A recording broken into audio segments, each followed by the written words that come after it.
تمام حضرات ایک مرتبہ عقیدت اور محبت کے ساتھ درود پاک پڑھ لیجئے۔ اللہم صل علی محمد وعلی آل محمد کما صلیت علی ابراہیم وعلى آل إبراهيم إنك حميد مجيد اللهم بارك على محمد وعلى آل محمد كما باركت على إبراهيم وعلى آل إبراهيم إنك حميد مجيد۔ محترم حضرات، قابل صد احترام معزز سامعین، گزشتہ جمعۃ المبارک میں جو گفتگو کا سلسلہ شروع ہوا ہے وہ ہے نبی کریم صلی اللہ علیہ وسلم کے ساتھ عملی تعلق قائم کرنا، حضور علیہ الصلوۃ والسلام کے ساتھ عملی تعلق قائم کرنا، اور اس کے لیے حضور علیہ الصلوۃ والسلام کی جو سنتیں ہیں ان کا تذکرہ شروع ہوا۔ یہ بات آپ بارہا پہلے بھی سماعت فرما چکے ہیں کہ حضور علیہ الصلوۃ والسلام فرماتے ہیں کہ علیکم بسنتی، تم پر لازم ہے کہ میری سنتوں کو اپناؤ۔ علیکم بسنتی، تم پر لازم ہے کہ میری سنتوں کو اپناؤ۔ نہ صرف یہ کہ اپناؤ بلکہ تمسکوا بہا وعضوا علیہا بالنواجذ، بلکہ میری سنتوں کے ساتھ چمٹ جاؤ۔ تمسکوا بہا، چمٹ جاؤ۔ ہم اس چیز کے ساتھ چمٹتے ہیں جس کے بارے میں ہم چاہتے ہیں کہیں یہ ہم سے دور نہ ہو جائے۔ آپ نے فرمایا تمسکوا بہا، میری سنتوں کے ساتھ چمٹ جاؤ۔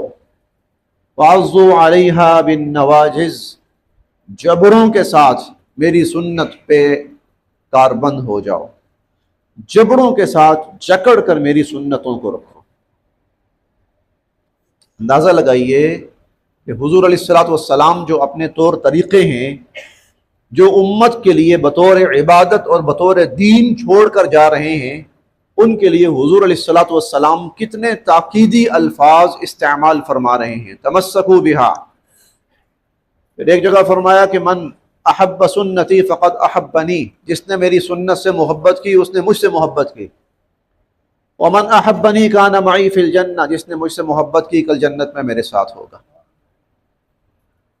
پھر یہ بھی فرمایا، دو چیزیں چھوڑ کے جا رہا ہوں، ترکت فیکم امرین ثقلین لن تضلوا ما تمسکتم بہما، میری گارنٹی ہے اگر تم ان دو چیزوں کے ساتھ جڑے رہے کبھی گمراہ نہیں ہوگے۔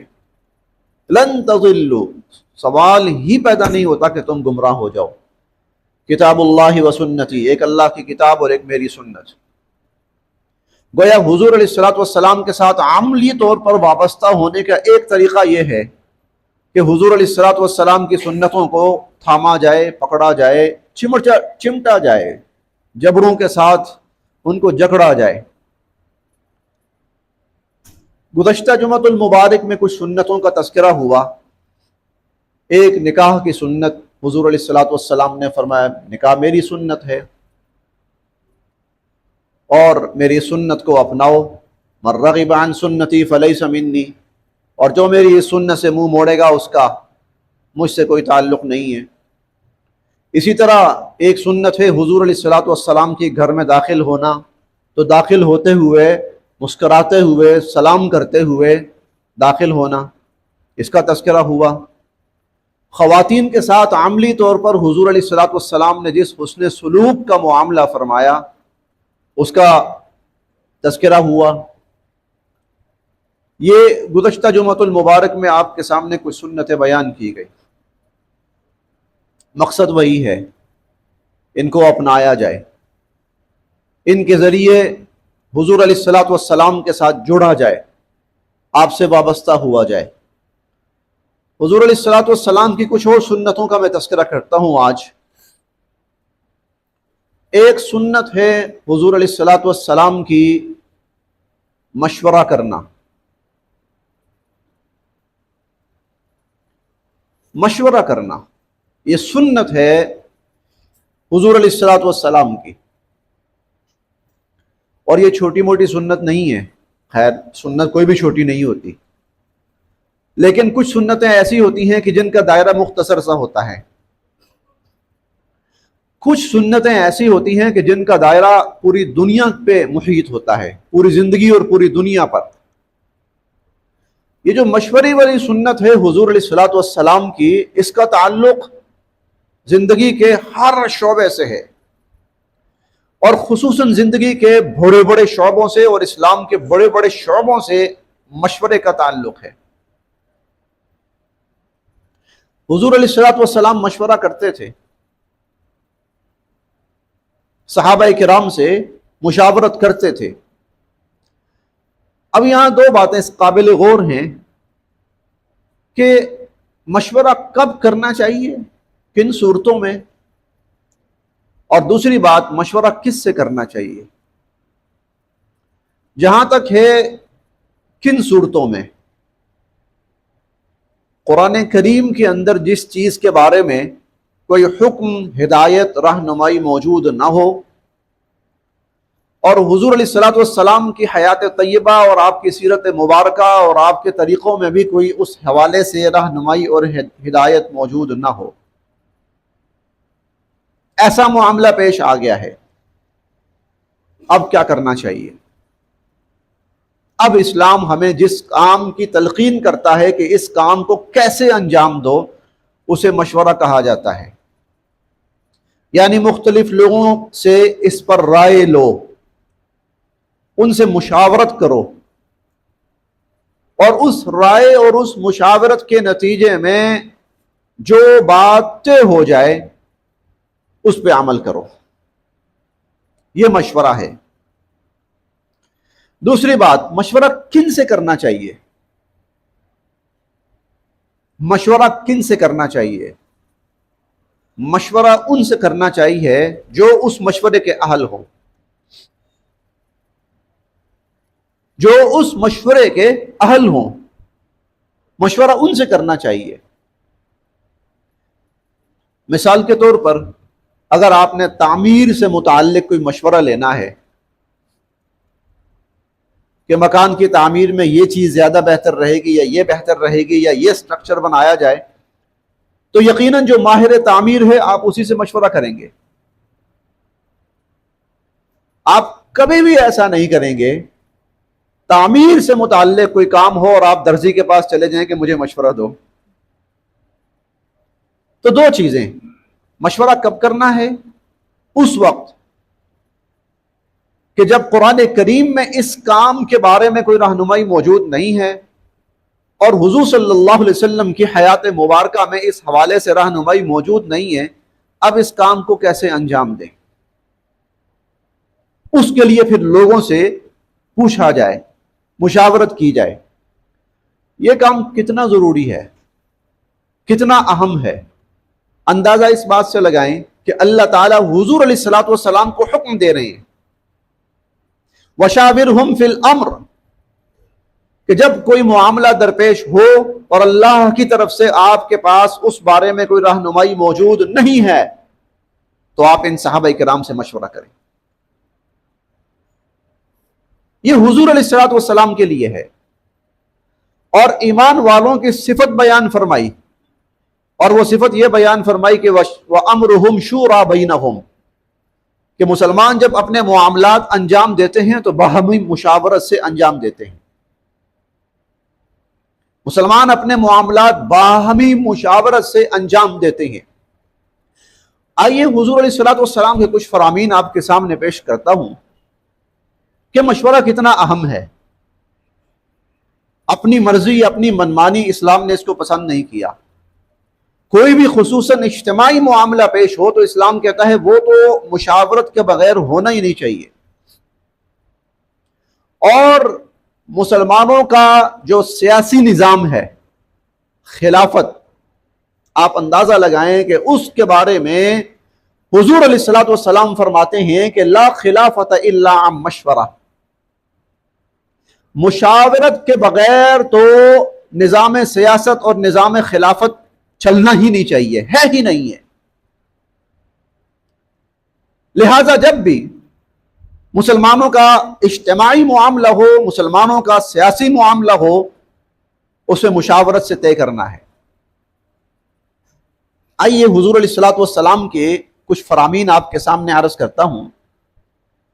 حضرت علی المرتضیٰ رضی اللہ تعالی عنہ نے حضور علیہ الصلوۃ والسلام سے پوچھا، اللہ کے نبی، اگر کوئی ایسا معاملہ پیش آ جائے جس میں اللہ کی کتاب بھی موجود نہ ہو اور آپ کی طرف سے بھی کوئی تعلیم موجود نہ ہو، تو آپ ہمیں کیا تلقین فرماتے ہیں کہ پھر اس معاملے کو ہم کیسے حل کریں؟ تو حضور علیہ الصلوۃ والسلام نے فرمایا، اجمعوا لہ العابدین من امتی، میری امت کے نیک لوگوں کو اکٹھا کرو، وجعلوہ بینکم شورا، اور اس معاملے کو ان کے درمیان رکھو اور مشاورت سے اس معاملے کو طے کرو۔ اور آگے فرمایا کہ ولا تقضوا برأی واحد، کسی ایک آدمی کی رائے سے کبھی بھی معاملے کو حل نہ کرنا، کسی ایک آدمی کی رائے سے کبھی بھی اس معاملے کو حل نہ کرنا۔ آگے دیکھیے، ما تشاور قوم الا ہدوا لارشد امرہم، حضور فرماتے ہیں جب میری امت کسی کام کو باہمی مشاورت سے طے کرتی ہے تو اللہ تعالیٰ اس کام کی سب سے بہترین جو شکل ہوتی ہے اس تک ان کو پہنچا دیتے ہیں۔ جب میری امت مشاورت سے کسی معاملے کو طے کرتی ہے تو اللہ رب العزت جو سب سے بہترین اس عمل کی شکل ہوتی ہے اس تک اللہ رب العزت ان کی رہنمائی فرما دیتے ہیں۔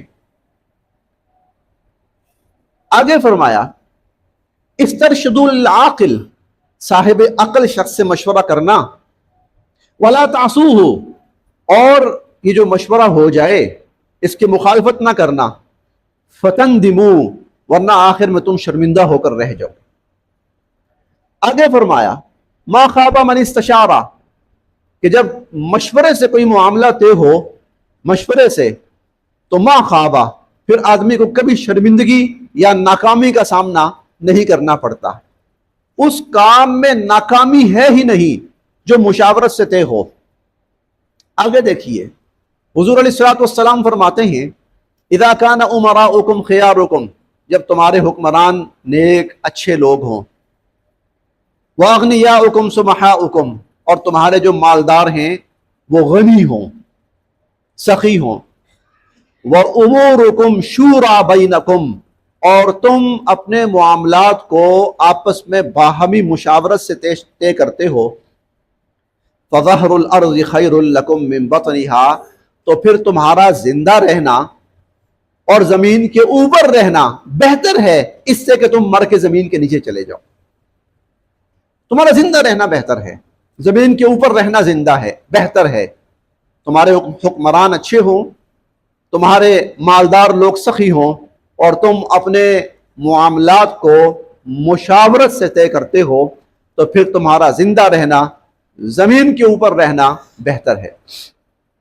اب دیکھیے، حضور علیہ الصلوۃ والسلام نے جب بھی کوئی معاملہ پیش آیا صحابہ کرام کو بلایا، مشاورت کی۔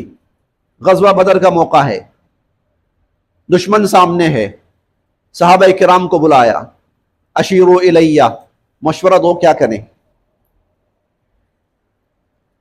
غزوہ بدر اسلام اور کفر کا پہلا معرکہ، صحابہ کرام نے اپنے جذبات پیش کیے۔ اللہ کے نبی اگر آپ ہمیں حکم فرمائیں کہ برق الغماد تک گھوڑے دوڑاتے جاؤ، تو اللہ کے نبی ہم برق الغماد تک گھوڑے دوڑاتے جائیں گے، مڑ کے نہیں دیکھیں گے۔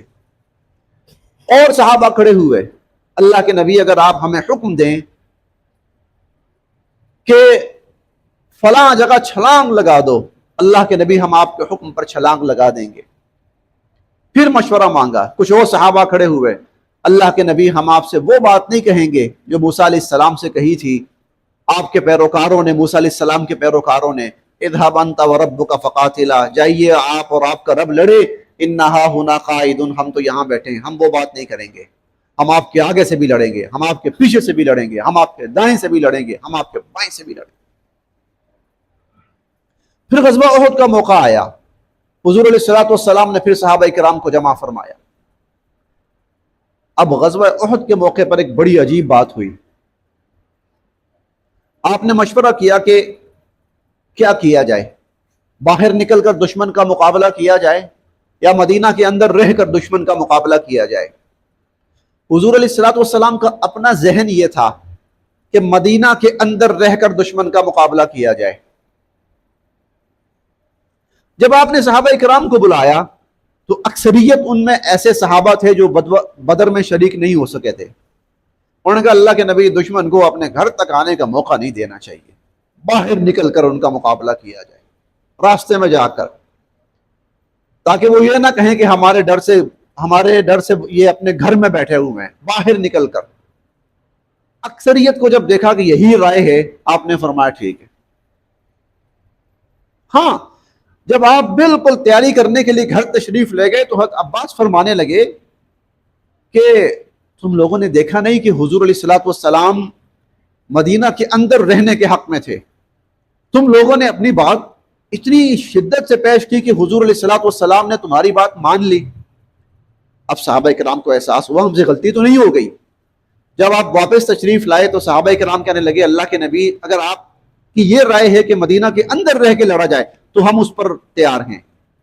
آپ نے فرمایا نہیں، مشورے میں ایک بات طے ہو چکی، اب باہر جا کے لڑیں گے۔ چنانچہ مسلمان حضور علیہ الصلوۃ والسلام نے صحابہ کے مشورے سے باہر نکلے اور نکل کر آپ نے مقابلہ کیا۔ فتح ہو گئی تھی، مسلمانوں کو فتح ہو گئی تھی، لیکن پھر ایک غلطی ہوئی، نادانستگی میں ہوئی، وہ فتح نقصان میں تبدیل ہو گئی۔ شکست نہیں ہوئی، نقصان ہوا، دونوں طرف کا نقصان ہوا۔ غزوہ احد کا کوئی حتمی نتیجہ نہیں نکلا، اسی لیے کفار نے جاتے جاتے مسلمانوں کو یہ پیغام بھجوایا کہ اگلے سال یہاں پر اس کا فیصلہ ہوگا۔ مسلمانوں نے کہا ٹھیک ہے آ جاؤ۔ مسلمان گئے اگلے سال، لیکن کفر اتنا دہشت زدہ ہوا کہ وہ مقابلے پہ نہیں آیا۔ فانقلبوا بنعمت من اللہ وفضل لم یمسسهم سوء واتبعوا رضوان اللہ، یہ قرآن کی آیات نازل ہوئی اس موقع پر، سورہ آل عمران کی آیات۔ حضور نے صحابہ کا مشورہ قبول کیا۔ غزوہ خندق ہے، حضور علیہ الصلوۃ والسلام نے صحابہ کو بلایا، بتاؤ بھائی کیا کریں؟ مشورے میں ایک مشورہ آیا بڑا اچھا حضرت سلمان فارسی کی طرف سے، اللہ کے نبی مدینہ کے ارد گرد خندق کھود لیں، ہم تو یہی کرتے تھے۔ آپ نے فرمایا بہترین مشورہ ہے، چلو خندق کھودیں۔ پھر اسی غزوہ خندق کے موقع پر ایک اور موقع آیا، دشمن بڑے ٹائم سے، بڑے دنوں سے مدینہ کے باہر بیٹھا ہوا ہے، رسد ختم ہو چکی ہے، اندر کھانے پینے کی چیز نہیں آ پا رہی، قحط کی کیفیت طاری ہو گئی ہے۔ یہ وہ موقع تھا کہ جب ایک صحابی آئے اور اپنے پیٹ سے پتھر اٹھایا، قمیض اٹھائی تو پتھر بندھا ہوا ہے، آپ نے اپنی قمیض اٹھائی تو 2 پتھر بندھے ہوئے ہیں۔ بھوک، یہی وہ موقع ہے حضرت جابر رضی اللہ عنہ گھر گئے کہ میں نے حضور کے چہرے پر بڑی نقاہت سی دیکھی ہے، کچھ کھانے کو ہے، یہی وہ موقع ہے۔ آپ نے یہ سارے حالات دیکھتے ہوئے صحابہ کرام سے مشورہ کیا، کیا خیال ہے اگر تم کہو تو یہ جو یہود ہمارے ساتھ غداری کر رہے ہیں اس وقت، ان کو اگر ہم کوئی آفر کر کے ان کو پیچھے ہٹا دیں، ایک طرح سے سکون ہو۔ تو کچھ صحابہ کرام نے کہا کہ اللہ کے نبی ہم تو اس بات کو پسند نہیں کریں گے۔ حضرت صاحب بن عبادہ رضی اللہ تعالیٰ عنہ، ایک اور صحابی انہوں نے، حضرت عمر رضی اللہ تعالیٰ عنہ، حضور نے قبول فرمایا، ہاں ٹھیک۔ بے شمار مواقع حضور علیہ الصلوۃ والسلام کے سامنے جب بھی کوئی اہم معاملہ پیش آتا تھا، صحابہ کرام کو جمع فرماتے تھے، مشورہ لیتے تھے ان سے۔ تو یاد رکھیے گا کہ مشورے سے امور طے کرنا یہ سنت ہے نبی کریم صلی اللہ علیہ وسلم کی، اور یہ وہ سنت ہے کہ جس کو حضور علیہ الصلوۃ والسلام نے امت کے لیے بطور دین کے چھوڑا ہے، اور آپ نے فرمایا کہ مشورے سے اپنے امور تو طے کیا کرو، ہاں مشورہ ان سے کرو جو مشورے کے اہل ہوں، یہ ضرور دیکھنا، نہ اہل سے مشورہ نہ کرنا ورنہ وہ غلط مشورہ دے گا۔ ہماری سب سے بڑی غلطی یہ ہے، اول تو مشورہ کرتے نہیں ہیں، اور اگر کرتے ہیں تو اس سے کرتے ہیں جسے پتہ ہی نہیں ہوتا، جسے نہیں پتا نقصان اٹھاتے ہیں، وہ جی میں نے فلاں کے مشورے سے کیا تھا۔ تو ایک سنت حضور علیہ الصلوۃ والسلام کی، حتیٰ کہ قرآن کریم ہمیں یہاں تک کہتا ہے، ایک عورت اپنے بچے کو دودھ نہیں پلانا چاہتی، ایک عورت اپنے بچے کو دودھ نہیں پلانا چاہتی یا وہ پلا رہی ہے اور دودھ چھڑانا چاہتی ہے، عن تراض منہما وتشاور، تو قرآن کہتا ہے میاں بیوی آپس میں مشورہ کر لیں، جو بہتر مشورہ ان کو لگے کہ آیا ابھی بچے کا دودھ چھڑا دینا چاہیے یا ابھی اس کو پلاتے رہنا چاہیے، تو باہمی مشاورت سے اس کو طے کریں،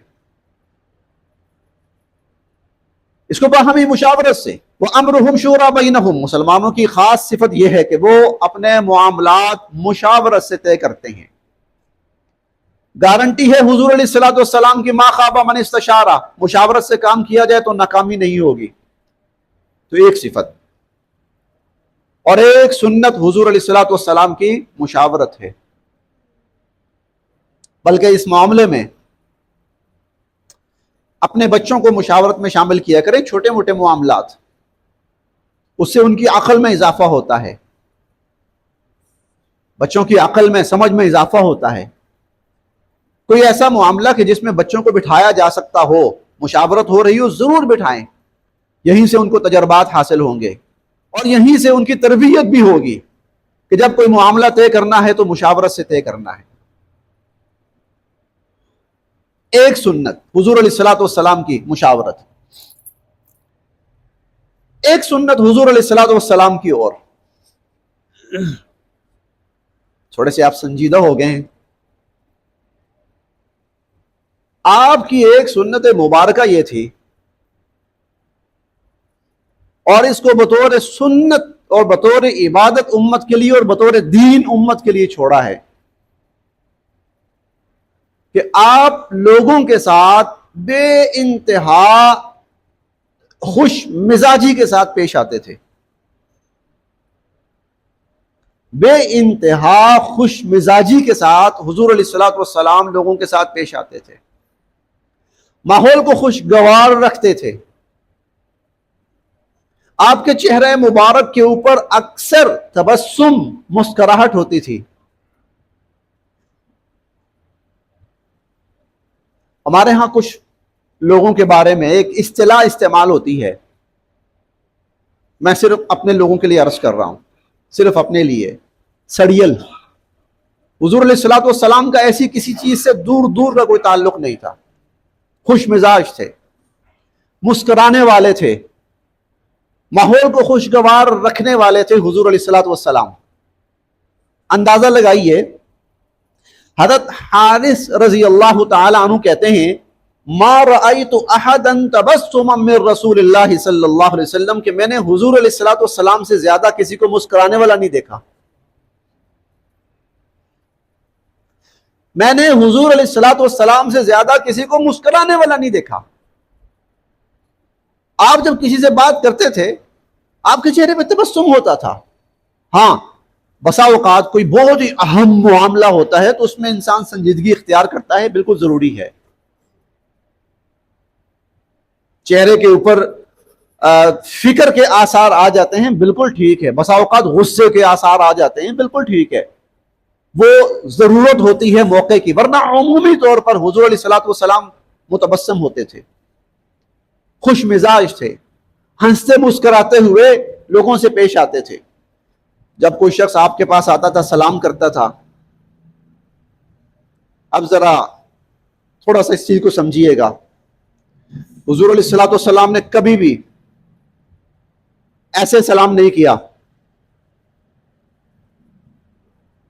کبھی بھی ایسے سلام نہیں کیا۔ آپ کیسے سلام کرتے تھے؟ ہاں سنت ہے نبی صلی اللہ علیہ وسلم کی ہر کسی کے ساتھ. حضرت حبشی بن جنادہ کہتے ہیں کانا افقہ الناس خلقا، سب سے زیادہ لوگوں میں خوش مزاج حضور علیہ الصلوۃ والسلام تھے. موقع کی رعایت سے آپ مزاح فرماتے تھے، عجیب و غریب مزاح کیے آپ نے، بچوں کے ساتھ بچوں والے، بڑوں کے ساتھ بڑوں والے، خواتین کے ساتھ خواتین والے. جی اپنی ازواج مطہرات کے ساتھ آپ نے مذاق کیے، مزاح، لیکن نہ اس میں کسی کا مذاق اڑایا، نہ اس میں جھوٹ بولا، نہ اس میں کوئی بےہودگی کا مظاہرہ کیا. یہ تین چیزیں حضور کے مزاح میں نہیں ہوتی تھی. نہ آپ کسی کا مذاق اڑاتے تھے، تمسخر، اور نہ ہی آپ کسی قسم کی بےہودگی والی بات کرتے تھے. آج تو ہنسانا ہونا لوگوں کو تو گندی بات کرتے ہیں، فحش بات کرتے ہیں، واہ واہ واہ واہ بڑی فنی بات ہو گئی. حضور علیہ الصلوۃ والسلام کا مزاح اس سے پاک تھا، اور نہ کبھی آپ نے مزاح میں بھی جھوٹ بولا ہے. تو مزاح کر رہا تھا میں، جھوٹ بھی نہیں. تو ہر بچے کے ساتھ بھی کیا ہے، بڑے کے ساتھ بھی کیا ہے، جوان کے ساتھ بھی کیا ہے، بوڑھے کے ساتھ بھی کیا ہے، غلام کے ساتھ بھی کیا ہے، آزاد کے ساتھ بھی کیا ہے. حضرت سمرہ بن جندب ہیں رضی اللہ تعالی عنہ، کہتے ہیں کہ فجر کی نماز کے بعد حضور علیہ الصلوۃ والسلام نماز کے بعد نہ صحابہ کرام کی طرف رخ کر کے بیٹھ جاتے تھے. کوئی اہم معاملہ ہے، آج کا کوئی اہم کام ہے تو وہ بتا دیتے، کوئی خواب آپ نے دیکھا ہے تو صحابہ کرام کو بتا دیتے، یا صحابہ میں سے کسی نے خواب دیکھا ہے تو وہ آ کے تعبیر پوچھ لیتا، میں نے خواب دیکھا اللہ کے نبی کیا تعبیر ہے. کہتے ہیں کبھی ایسا ہوتا تھا کہ کوئی اس طرح کی کوئی بات نہیں ہے، آپ بیٹھے ہیں، صحابہ بھی بیٹھے ہوئے ہیں، تو کہتے ہیں ہم میں سے ہر بندہ کوئی نہ کوئی اپنا واقعہ بیان کرنا شروع کر دیتا تھا، اور کہتے ہیں حضور ہماری باتیں سن رہے ہیں اور ہنس رہے ہیں، ہماری باتیں سن رہے ہیں اور ہنس رہے ہیں، مسکرا رہے ہیں. کہتے ہیں اسی میں ایک دفعہ ایک صحابی نے اپنا واقعہ بیان کیا، کہنے لگا کہ میں جب زمانہ شرک میں تھا نا، زمانہ جاہلیت میں، تو ہمارا جو بت تھا نا، بت، اس نے ہمیں بڑا فائدہ دیا. صحابہ حیران ہو کے دیکھنے لگے، بت نے فائدہ دیا؟ وہ تو نہ نفع دے سکتے نہ نقصان دے سکتے. کہنے لگا اصل میں یہ تھا، ہم نے جو بت بنایا ہوا تھا نا، وہ مختلف قسم کے آٹا ہوتا ہے نا، مختلف قسم کے آٹے ان کو گون کر اس سے بنایا ہوا تھا. کہتے ہیں قحط پڑا، اب قحط پڑا تو ایسا ایسا ایسا گندم خوراک کھانا پینا سب ختم ہو گیا، بھوک شروع ہو گئی. کہنے لگے ہم نے سوچا آج یہ کام نہ ہے تو کب کام آنا ہے. کبھی اس کی ایک ٹانگ لیتے، توڑ کے اس کا آٹا بناتے، گون کر کوئی نہ کوئی کھانے پینے کی چیز بنا لیتے. کبھی اس کا بازو مروڑتے، توڑ کے اس کا آٹا بنا کے کھانے پینے کی کوئی چیز بناتے، کھا لیتے. کبھی اس کی گردن مروڑتے اور کھانے پینے کی کوئی چیز بنا کے کہتے کہ ہمارا جو قحط کا زمانہ تھا نا، وہ اس طرح ہمارا گزرا. حضور سن رہے ہیں، مسکرا رہے ہیں. حتیٰ کہ حضور علیہ الصلوۃ والسلام خوشی کے مواقع پر خوشی بھری بات کرتے تھے. کبھی ایسا نہیں کہ خوشی کے موقع پر حضور علیہ الصلوۃ والسلام کوئی سخت جلی ہوئی بات کریں، نہیں. آپ کو ایک عجیب واقعہ بتاؤں. حضرت ام نبید ہیں، صحابیہ رضی اللہ تعالی عنہ، فرماتی ہیں، کہتی ہیں کہ بنی نجار ایک قبیلہ تھا، تو اس کی ایک دلہن تھی، یعنی بندہ جو تھا بنی نجار کا تھا، تو ہمارے قبیلے کی ایک لڑکی تھی، اس سے شادی ہوئی، تو ہم دلہن کو چھوڑنے جا رہے تھے وہاں پر. اب بچیاں ہیں، لڑکیاں ہیں، خواتین ہیں، جمع ہیں، چھوڑنے کے لیے جا رہے ہیں. اور وہاں پر جو خوشی کے مواقع پر گیت وغیرہ گائے جاتے تھے نا، تو ہم وہ گیت گاتے ہوئے جا رہے ہیں.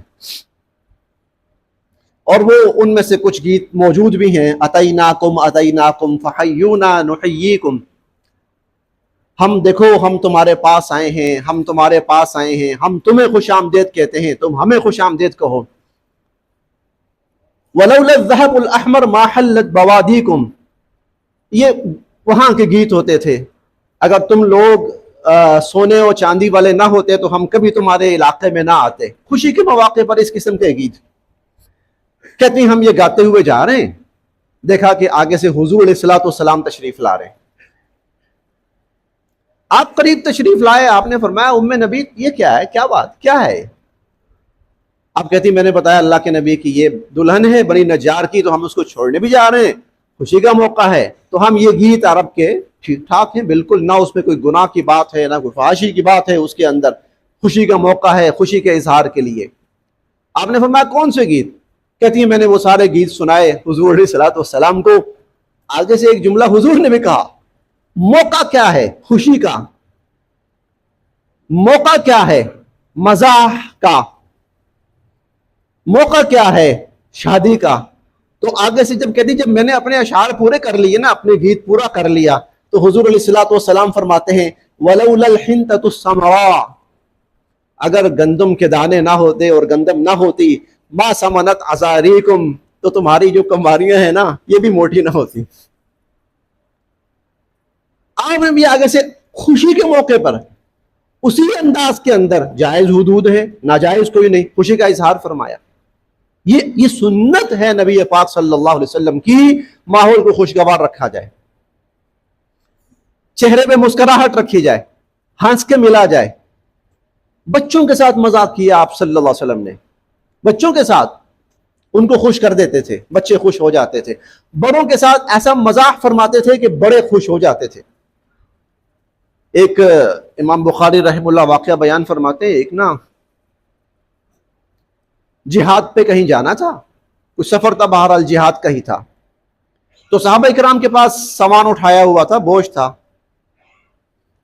تو ان میں ایک صحابی ہیں، ان کا نام ہے حضرت سفینہ رضی اللہ تعالیٰ عنہ. وہ سفینہ کہتے ہیں کشتی کو، سفینہ کشتی کو کہتے ہیں عربی کے اندر.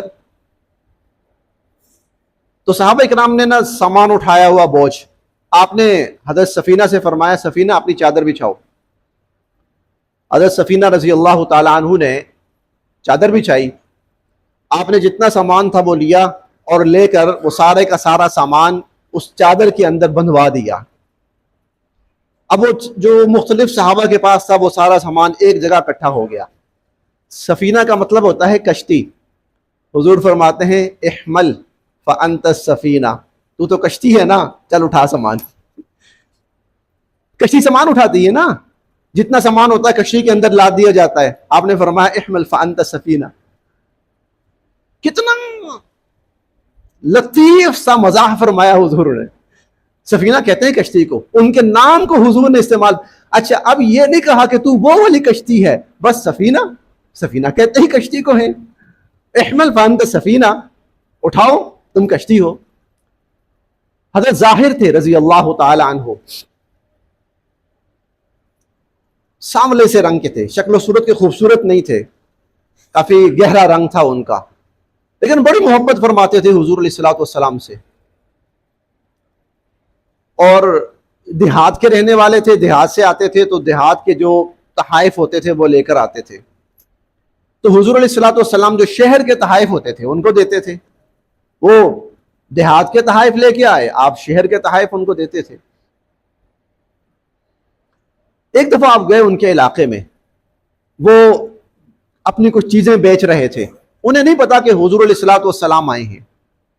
آپ پیچھے سے گئے اور جا کر ان کی آنکھوں پہ ہاتھ رکھا، یوں پیچھے سے آنکھوں پہ ہاتھ رکھ کر نا آپ نے نا بلند آواز سے فرمایا من یشتری ھذا العبد، اور بھائی کوئی ہے جو اس غلام کو خرید لے. دوست ہے، وہ تو صحابی ہے، محبت کرنے والا ہے. یہ کیا ہے؟ انداز بے تکلفی. یہ کیا ہے؟ اس کی دلجوئی.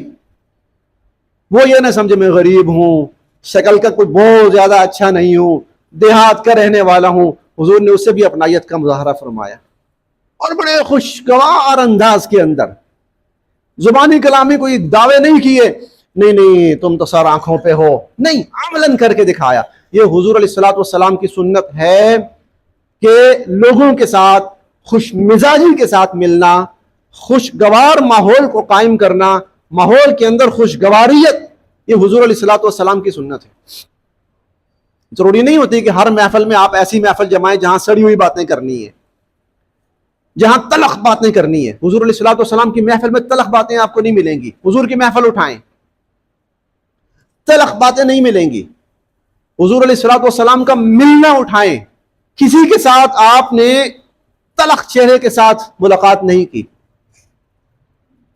ہم یہ سمجھتے ہیں کہ اگر کوئی بندہ تھوڑا سا معاشی اعتبار سے یا کسی عہدے کے اعتبار سے بڑا ہے نا تو اسے لوگوں کے ساتھ بے تکلف نہیں ہونا چاہیے. انا للہ و انا الیہ راجعون. شیطانی سوچ ہے یہ. نبوی سوچ کیا ہے؟ جتنے آپ مقام میں بلند ہوتے جائیں اتنا آپ کا رویہ لوگوں کے ساتھ اچھا ہوتا جائے. یہ نبوی سوچ ہے. شیطانی سوچ کیا ہے؟ جتنے آپ بڑے ہوں آپ کے گردن میں سریا آنا چاہیے، سلام کریں تو پورا ہاتھ نہیں ملانا. حضور علیہ الصلوۃ والسلام دونوں ہاتھ ملاتے تھے، دونوں ہاتھ. چھوٹے کو ملتے، بڑے کو ملتے. حضرت انس، ان کی حیثیت حضور علیہ الصلوۃ والسلام کے خادم کی سی تھی. چھوٹی سی عمر میں بچے سے تھے تو حضور علیہ الصلوۃ والسلام کی خدمت میں آ گئے. آپ کے گھر کے کام کاج کیا کرتے تھے، خادم تھے. کبھی کھانا بنایا، برتن دھوئے اور اس قسم کے کام. حضرت انس رضی اللہ تعالیٰ عنہ حضور علیہ الصلوۃ والسلام جب ان سے بھی سلام کرتے تھے